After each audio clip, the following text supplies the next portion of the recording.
तो चलिए भाई, आज का सेशन का ये मैं आखिरी इंसान हूँ जो बोलने वाला हूँ। तो चलिए इसको एक इंटरेस्टिंग टॉपिक पे एंड करते हैं। सबसे एक क्वेश्चन पूछना चाहता हूँ मैं, what is knowledge according to you? बोल सकता है कोई? What is knowledge? व्हाट छोड़ दो, उसको डिस्क्राइब कैसे करोगे? कर सकता है कोई? कोई भी?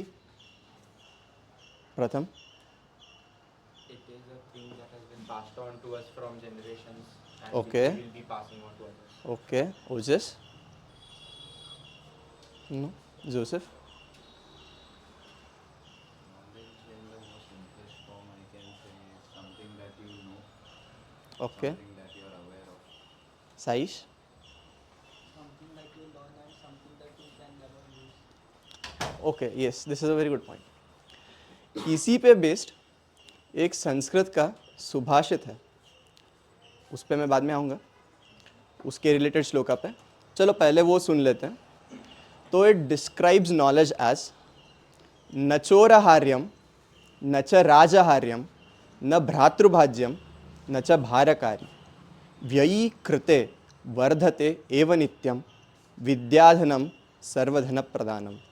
विद्या या नॉलेज एक ऐसी चीज़ है जो कोई भी चोर तुमसे चुरा नहीं सकता, या कोई भी राजा, कोई भी गवर्नमेंट ऑफिशियल तुमसे टैक्स के रूप में तो ले नहीं सकता, या कोई भी ऐसा। अभी तो ये कुछ ज़्यादा ही होता है,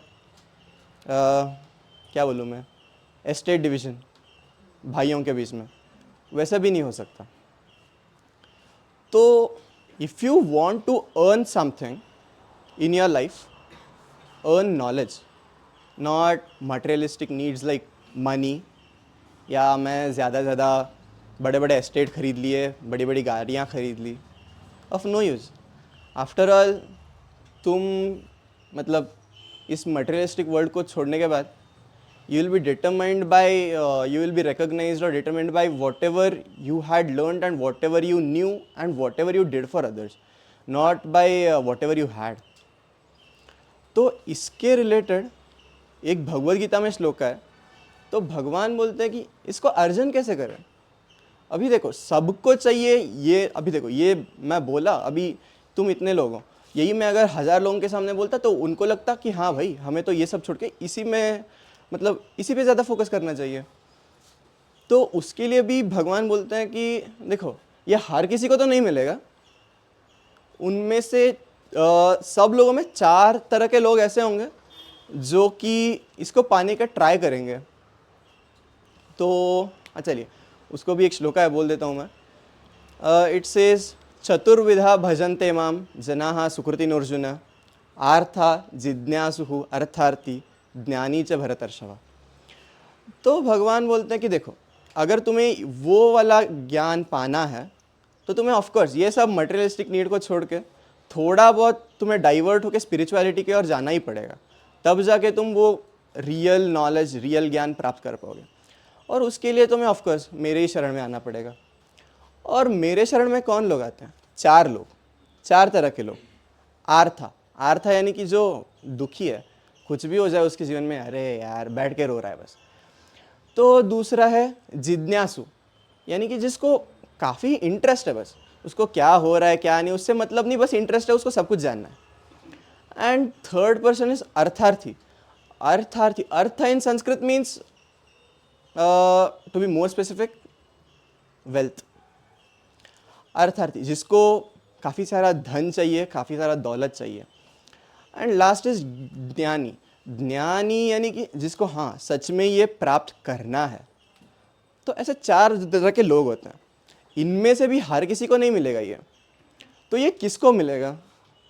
ऑफ कोर्स लास्ट वाले को। तो उसको भी आसानी से नहीं मिलेगा।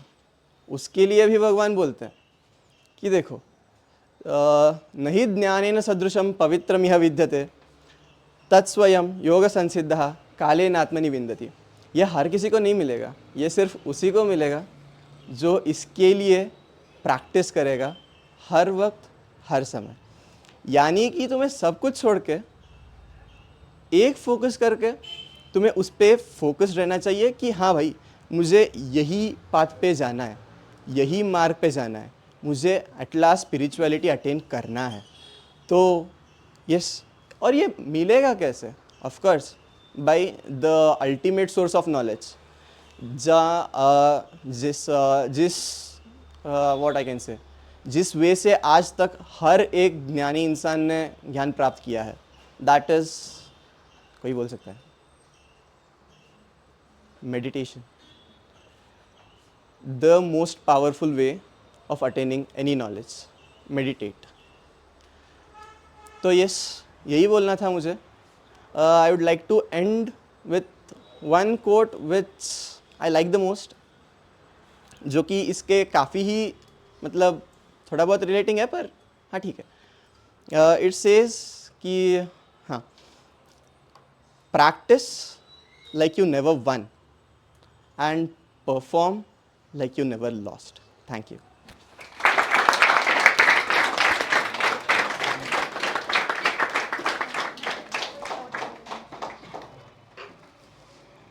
ये सबका हाँ सर